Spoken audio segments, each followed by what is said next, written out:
سلام، خیلی خوش اومدید به یک ویدیو دیگه از روشا. بعد از مدت ها امروز قراره ببینیم این که همه میگن سد دفاعی پوستت آسیب دیده، سد دفاعی پوستت آسیب دیده، دقیقاً حرفشون چیه و چی میگن. علائمی که نشون میده سد دفاعی پوست شما آسیب دیده این است.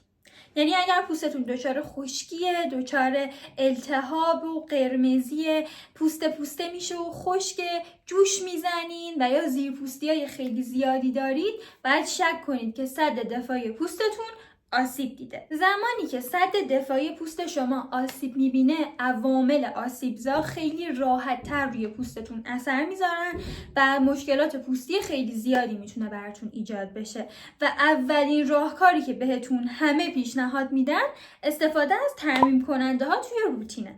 حالا میخوام امروز درباره 3 تا از محبوب ترین ترمیم کننده ها توی کل دنیا باهاتون صحبت کنم و بهتون بگم که اگر که این مشکل رو دارید باید از کدوم ترمیم کننده استفاده کنید و برای نوع پوستی شما کدوم به دردتون میخوره. اولین ترمیم کننده که توی ذهن هممون هست همین سیکالفیت اونه که به نظر من باید بهش بگن اورژانس پوستی. توی این موارد باید از ترمیم کننده سیکالفیت اون استفاده کنیم. یعنی چی؟ زمانی که وضعیت پوستتون واقعا بحرانیه، مثلا کار تهاجمی برای پوستتون انجام دادید یا زیاده از حد لایه برداری کردید و بافت پوستتون واقعا آسیب دیده، مثلا از رتینول اشتباه استفاده کردید، تنها چیزی که توی این موارد به دادتون میرسه سیکالفیت اونه و واقعا به قدرت یه همچین ترمیم کننده نیاز دارید. یا مثلا یه اسکار یا زخمی روی پوستتون ایجاد شده، جای بخیه رو میخواید از بین ببرید، خب اون موقع بهترین انتخاب همین سیکالفیت اونه.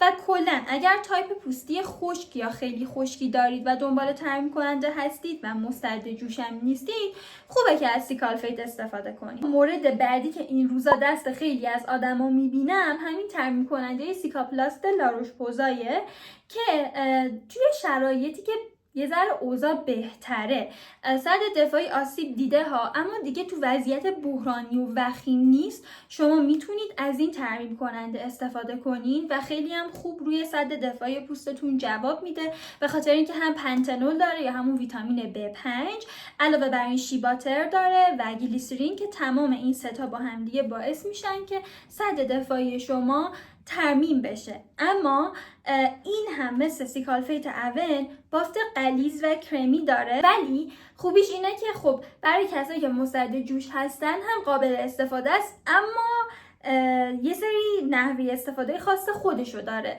یعنی اگر هم صبح هم شب بزنی و اینا و پوستت هم مستعد جوش باشه قطعا با اینم جوش میزنی. نحوه استفاده از این ترمیم کننده برای کسایی که مستعد جوش هستن این مدلیه که یک شب در میون به جای مرطوب کنندهشون بعد از این ترمیم کننده استفاده کنن و خب نتایج خیلی خوبی هم براشون داره و دیگه واسه زیرپوستی و اینا نمیشه. حالا قبل از این که برم سراغ ترمیم کننده سومی که میخوام بهتون معرفی کنم، میخوام بهتون بگم که اگر پوست خشک، خیلی خشک یا حتی مختلط رو به خشکی دارید که خیلی راحت هم جوش نمیزنید، بهترین انتخابی که میتونید به عنوان ترمیم کننده داشته باشید همین 2 تا هن. اما اگر پوست چرب و مستعد جوش دارید حتما این تیکه رو گوش بدید و این پیشنهاد رو خیلی بهش فکر کنید. ترمیم کننده بعدی بافتش ژلیه. پس برای پوستایی که دوست ندارن بافت سنگینی روی پوستشون ایجاد بشه و یا با هر بافت کرمی جوش میزنن و کلا مستعد جوش هستن، انتخاب خیلی خوبیه. گزینه خوب بعدی که به شما ارائه میده اینه که هم صبح و هم شب میتونید توی روتینتون استفاده کنید. در ضمن میتونید هم به عنوان ترمیم کننده‌تون داشته باشیدش، هم به عنوان مرطوب کننده‌تون داشته باشیدش و دیگه لازم نیست 2 تا محصول جداگونه تهیه کنید. و یه نکته کلی، ببین کسی که سد دفاعی پوستش آسیب میبینه ما بهش میگیم که تو به 3 تا ترکیب نیاز داری: هیالورونیک اسید، پنتنول و سراماید.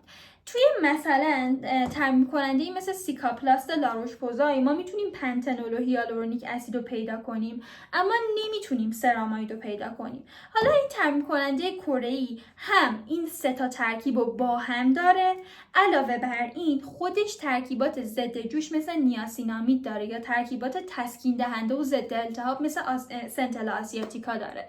پس یه پکیج کامله برای کسایی که سد دفاعی پوستشون آسیب دیده و مستعد جوش هم هستن. ترمیم کننده که دارم درباره‌اش صحبت میکنم همین ترمیم کننده 345 دکتر آلتیاس که از یک برند کره‌ای و خیلی خفنه که جدیداً توی ایران خیلی داره وایرال میشه و خیلی راحت نمیشد پیداش کرد، ولی این مدت خودم با اینکه پوستم مستعد جوشه دارم هم صبح و هم شب ازش استفاده میکنم و کلی باهاش کیف کردم. بیاید بهتون بافتش هم نشون بدم که مطمئن بشید که چه بافت سبک و زود جذبی داره.